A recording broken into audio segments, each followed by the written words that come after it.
So my dear friends, let's learn the rotational symmetry. Now I would like to tell you a story about the king and the locker. Here is the king and this is his locker. So what happened? Once there was a king, he had kept all his jewels in his locker. He was upset because thieves kept stealing costly jewels from his locker. The king was thinking, how do the thieves steal from my locker?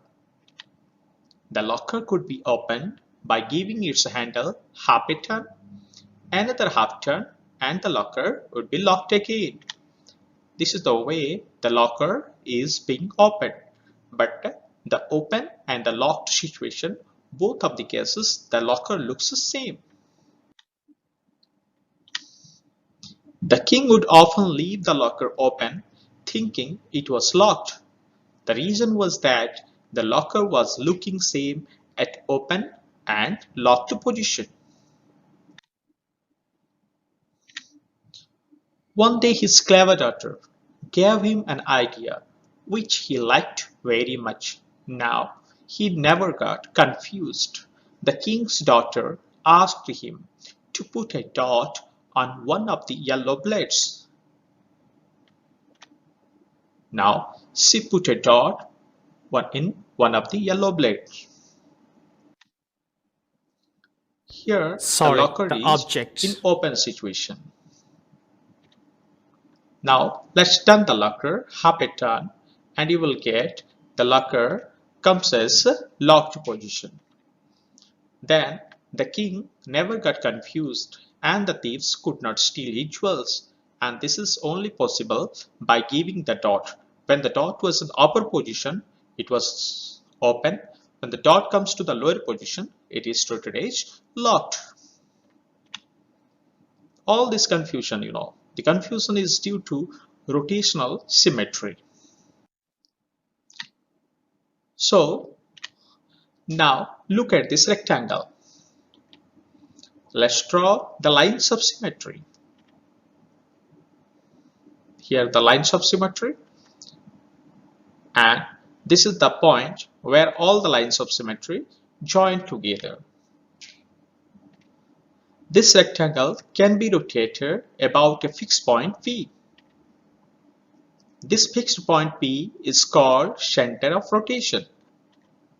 Now let's rotate the rectangle along the fixed point P. After rotating the rectangle, it looks same. This type of rotation or turning a figure is called as rotational symmetry. Now let's take another example. Let it be a hexagon. Let's rotate this hexagon a half a turn. Here you can see A is the upper portion and B is the lower portion. Now we are going to rotate this hexagon half a turn. Yes, when this hexagon rotated half a turn, the A portion, point A came to down and point B moved to up, but the hexagon remained same. This type of rotation or turning a figure is called as rotational symmetry. As an object turns or rotates, it either looks the same in various positions or it looks different. If it looks the same in some or all of the positions, it has rotational symmetry.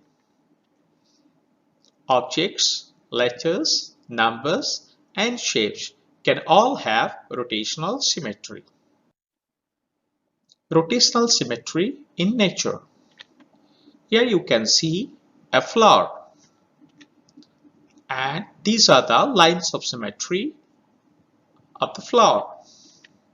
Now let's rotate the flower along its axis. Next you will get the flower looks same. Here is another flower, and let's draw the lines of symmetry of the flower. Now rotate the flower along its axis. You will get the same flower. You cannot get any difference in the flower before rotation and after rotation. The flower looks exactly same as it was looking before rotation. Now, here is an animal you can find in the sea. It is a starfish. Now let's draw the lines of symmetry along the starfish and let's rotate it. If you will rotate this one, the starfish also will look like same. In nature, many flowers and objects show rotational symmetry.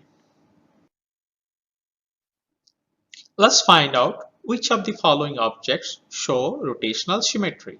Here are 6 objects. Let us find out which of the objects show rotational symmetry and which are not.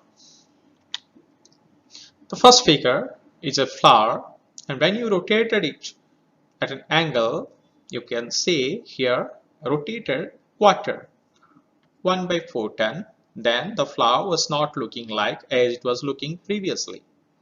Now let's rotate it again half a ton. Then also the flower is not looking same as it was looking previously. So the flower is not showing any rotational symmetry. Next we will come for the second figure. Now turn the second figure half a turn. You will get the figure looking upside down, but it is not looking same as it was looking previously. So this also doesn't show any kind of rotational symmetry. Next we'll go for the third one. This is the butterfly. Next rotate it anti-clockwise and a half turn. Then you will also get the butterfly, but it is inverted. It is not looking same as it was looking previously. So it doesn't show any rotational symmetry. Next we will go for the another figure. You can see here the colorful, and let's rotate it along its axis and you will get the same figure, and it is looking exactly as it was looking previously. So it shows rotational symmetry. Now you can find out the next figure. It is written here north, east, south, west, and you can rotate it clockwise through half 1 by 4 ton. Then what is the change you can find out? Here N comes to the E position, E comes to the S position, S goes to the west W position, and W goes to E position. But the figure looks exactly same as it was looking previously. So it shows rotational symmetry. Now let's come for another figure. And this figure you can find out here. 1, 2, 3, 4. 4 birds are there. And let's have the rotation. After rotating this figure, having the 4 birds look exactly same as it was looking previously. So this also shows rotational symmetry. Now, my dear friends, let's find out which of the following alphabets show rotational symmetry. Here the alphabets are A, B, C, R, N, F, G, H, O, J, T, Z. Let's rotate the figures and find out which of the alphabets show rotational symmetry and which of the alphabets do not show any kind of rotational symmetry. First of all, let's rotate A. When you turn it 1 by 4 turn, the A is not looking same as it was looking previously. Then P got half a rotation. Then C got its 1 by 4 rotation. Then R got its half a turn. N got half turn. F 1 by 4 turn. G 1 by 4 turn, H half turn, O half turn, J 1 by 4 turn, T half turn, and Z it's also half turn. Now you can find out which of the alphabets are looking same and which of the alphabets are not looking same. So here A is not looking same, then P is also not looking same.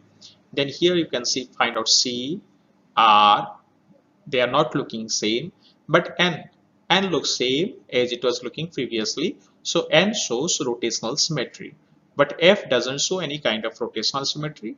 G doesn't show any kind of rotational symmetry, but H show rotational symmetry as well as O. Next, J doesn't show any kind of rotational symmetry and T also doesn't show any kind of rotational symmetry, but Z shows rotational symmetry. So here we got N, H, O and Z show rotational symmetry, whereas the other alphabets given here do not show any kind of rotational symmetry. You can find out by taking other alphabets, what are the alphabets not given here. You can turn them and you can find out whether they show rotational symmetry or not. Next, you can also take some of the numbers like 1, 2, 3, 4, 5, 6, 7, 8, 9, 0. You can take these digits and you can turn them either 1 by 4 turn or a half turn or 3 by 4 turn. But I'm sure some of the cases you will get the rotational symmetry, but in some of the cases you cannot find out the rotational symmetry. So this is up to you. You have to do practice, my dear friends, because if you do more practice, then you can find out about the rotational symmetry.